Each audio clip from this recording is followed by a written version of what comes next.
রোজ রোজ মাছের একঘেয়ে ঝোল আর ঝাল খেতে খেতে যখনই মুখটা একটুখানি বোরিং লাগে আমি কিন্তু প্রায় এই গোলমরিচ দিয়ে রুই মাছের ঝালটা বানিয়ে নিই। খেতে কিন্তু অসাধারণ হয়। আর গোলমরিচ দিয়ে রুই মাছের এই ঝালটা বানানোর জন্য কিন্তু কোনো রকমের পেঁয়াজ বা রসুন ব্যবহার করার দরকারই লাগে না।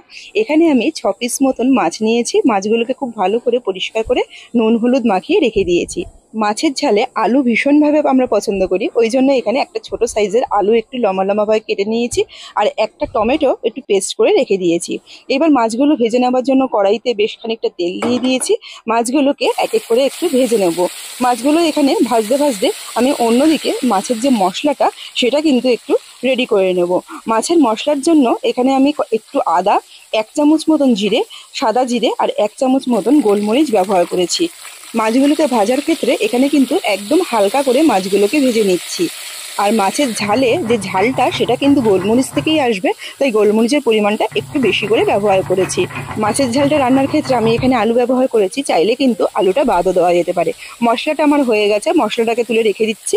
অন্যদিকে মাছগুলোও কিন্তু সবকটা ভাজা এখানে কমপ্লিট। এবার ওই মাছের তেলের মধ্যে বাদবাকি রান্নাটা হবে।